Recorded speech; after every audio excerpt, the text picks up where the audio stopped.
Standing up for yourself is never easy. Finding people that are like-minded and driven ain't easy. If you're lucky enough to have those type of people in your life, hold on, cultivate those relationships, and you'll notice you'll be able to move farther in life with them than without them. Point is, you can't do it alone. You need people to believe in you. I think that's the other part of the laws of attraction that people leave out. So big, or either they just blip on it, that you have to have like-minded individuals around you. That's how a lot of crimes are able to be committed. That's how politicians are passing BS laws. That's how government officials become corrupt. Everybody who's there right now is like-minded and same type of views. So you got one fish coming into an already settled pond, and they all flow in one direction while he's trying to get everybody to go the other direction and end up turning the other way,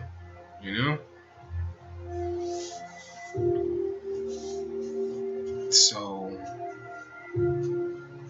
you can't do it on your own. Sometimes you can, Sometimes there's just something wrong with you and you just start swimming that other way, and then like another fish will swim the other way, then it'll go back. Then it'll start following you, then it'll go back. And then start following you, then two will start following you, then the one will go back, and the other one's still following you, and then two more will come, and then, but that takes time. A lot of time and effort. But in all truth, it's kind of disheartening because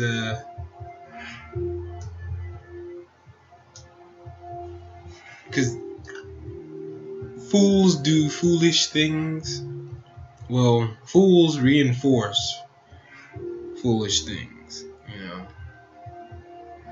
So if you have a group of people that don't know what they're talking about, but they like to talk and say empty things, you can guarantee and then be settled on that they will say something empty. They're not going to give you proper information or all the information. It's always going to be a little bit skewed. So if it's always going to be skewed, or if you have somebody around you that doesn't give you all the information, you must know, okay, there's a little bit of something up. Some of what this person is saying is BS. It doesn't matter how close they are to you. And then it's hard to decipher because you have an emotional attachment to this person. And it's weird because the emotional attachment gives you that emotional bond that you hold on to, but then you never analyze, is this bond good? Is this bond going to benefit me? Am I going to go further with this, or am I going to fall back with this? And we're talking to a friend yesterday, and I think I did a video about this. Don't know if I posted it or not. He was talking about, if with people that aren't going to be able to do anything for me, I'm just going to let go. And it's kind of like it's an understanding, because I used to be like, I'm never going to let go of my friends just because they're not able to do anything for me. Well, the way people are, people will always use you, and you need to use people. And it's always a good way of using them, where you have them come over and you sit down and you talk to them.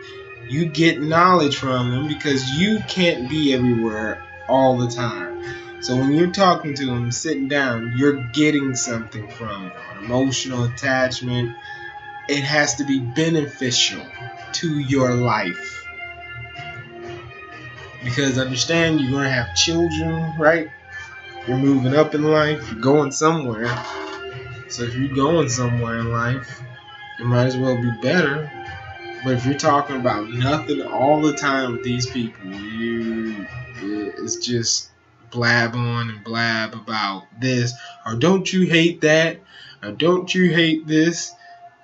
How are you getting benefit on focusing on what you hate? Aren't you going to encounter more of what you hate because you're focused on what you hate? It's kind of like a car on the road, you know. If you keep focusing on the trees, you will eventually drive off into the trees. There's going to be a turn and you're going to just keep going straight and then plow right into a tree because you're just looking at the trees. You're not really focused too much on the road. And your focus changed from the road to the trees. Why? Because you were focused more on the trees. And it's kind of like in that kind of analogy, you're like, no, you would still be focused on the road because the road is underneath you. But if trees are all around you, then it's hard to see the road. You know, it's focusing is the point. Focusing, taking, your sight, taking out some things up here and not focusing on the road, but focusing on the trees. So it's focusing on the hate every time you're with somebody else. Oh, fuck this shit, or blah, blah, blah, I don't like this and this and this and this. But what's good in life? I love how gas went down. I love how cars use less gas, so I don't have to buy as much gas anymore. I love how technology is progressing to the point where we won't use gas anymore. I love how children no longer take the status quo anymore. They seek alternative means because they know, and they get so much better just because of technology. I mean, the technology was made to make lives better, and with an understanding of that technology, it does. But for somebody new, this technology is used in different ways. Of course it's going to be. Because if you sit with it, play with it, you look at it, you understand it, you move it around, you put time into it, of course you're going to use technology in different ways. And we're looking at youth as like, oh, you're lazy and you just end up knowing exactly what to do on a computer. Of course, he played and he used it and he knows what to do because this technology has been there since birth. Can't be awed by that anymore. It should be something expected. And if it doesn't happen, then there is something wrong with that technology. You know? Like everybody knows how to use a microwave. Everybody knows how to use an oven. Kinda, not really. Not everybody knows how to cook. That's my point. You know? Fast food. Something's wrong with that technology. It's not healthy. But to me, it would seem that the focus, you focus on the bad, you get the bad. You know, people say garbage in, garbage out. Well, if you want nutrition, you seek the nutrition. You look for it.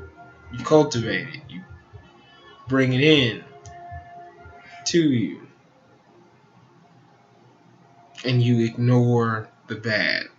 Which is kind of hard because sometimes it just clings to the good. But then it's a good and bad type of ratio, you know? And which it makes it so hard to say good and bad because everybody doesn't want bad and everybody wants good. But you say positive and negative, people equate it to good and bad, but in reality, positive things to one person is a negative thing to another. You know, so you have to think of it that way: of what's positive to you, what's positive in your life. You know, how many things have you been avoiding in your life? Is that a positive thing? Avoiding is negative, unfortunately. You are negating, that event, and you're trying to keep it away from you. So you're being the negative to that. But what part could be positive? What part could be negative? Because in life, we all have those things of positive and negative things. There's an amount of positive, there's an amount of negative. Like, I don't like cucumbers in my salad, but I do like salads. I don't like the taste of strawberries, but I love fruit punch.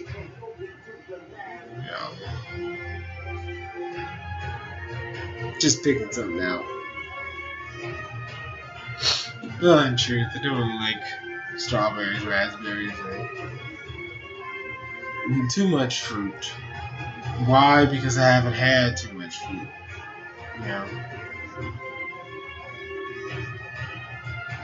But I can eat fruit. The whole mindset on that is, I don't really prefer fruit, but I can eat fruit, any fruit. I don't limit myself by saying I don't like it, I won't eat it. You limit yourself at that point. I don't like it, I don't prefer it, but I'll eat it. I don't like it, but I'll eat it. I no longer limit myself, so it's by how I say it. Well, okay. And it's all a mind game. We always play a mind game with ourselves. How we interact with people, how we say things with people, how they say it with us. And once again, I'm going to say it's monkey see, monkey do. Monkey hear, monkey say type deal. Unfortunately.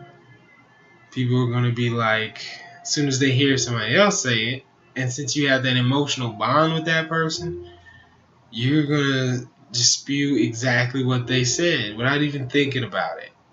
Because you trust them. But wait a minute.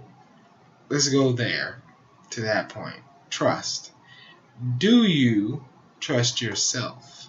And how much do you trust yourself? In that area, you think of the best thing that you trust yourself with, but not the worst. What things can you not trust yourself with? Hopefully that makes sense.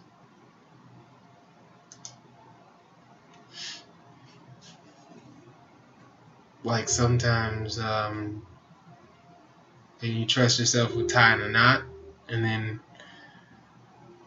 making a lasso in a branch, and it's a big thick branch. You get the lasso around the branch. Do you believe in your lasso to climb up it? You get halfway and then it kind of slips on you. How much you trust that knot at that point? Slips a little bit, just goes whoop. Are you going to go back down, or are you going to still believe in your knot? You're still going to be like, I know it's going to hold. Depends on how many times you've done it, how many times it slipped, and how many times it holds. this is why you test yourself. This is why you bring yourself out of the comfort zone, out of your prior environment, and you move into a new one so that you can be able to interact with different environments and survive. And know that you're able to survive so that you're able to do different things. This is also why it's important to have people around you with like-mindedness, so that as you're moving, they're moving, nobody's really stopping. Everybody has a different type of perspective that you can pull from to survive, and you survive with each other. So, and that's the biggest point. We're all a communicative type species, adaptive. And we want to adapt, and we want to communicate, and we want to have our type of tribal groups because it is the inner part of us. It is that, it's the animal part, the monkey part. Do we satisfy the monkey, or do we give the monkey more things to do? Occupy the monkey. Here's a bushel of bananas. Count them, then eat whichever ones you want. All the peels, put on this side. The ones you don't eat, have a separate number for them. Okay? But count every single one. Count how many you eat.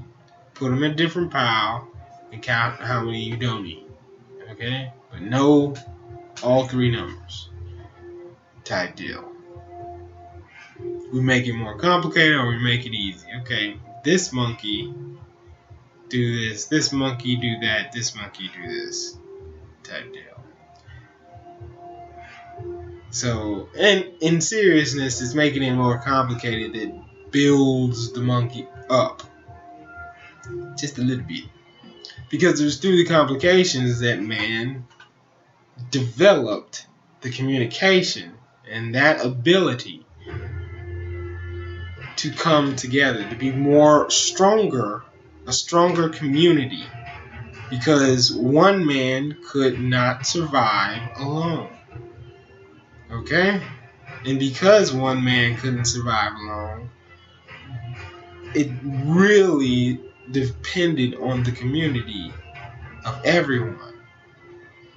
This is how lies got made, to get people to do things for other people.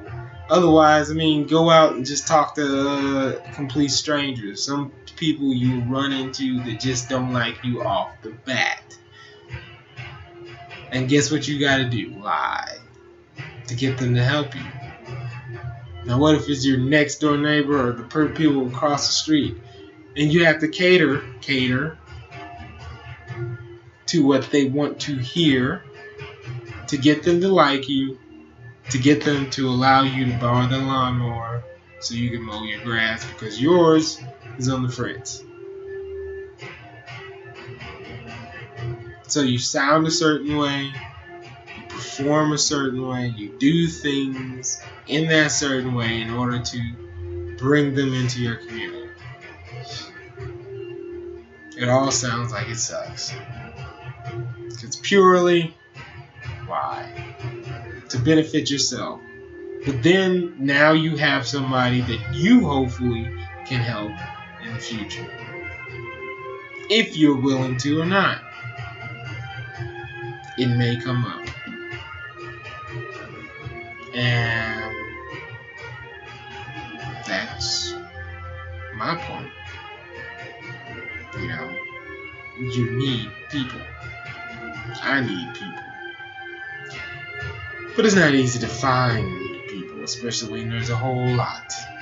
So you have to convince or make the people, which is even harder because at any time they can walk away. Accept it. It's truth. It's reality. Never stop being who you are and continue forward. You're alive. Live.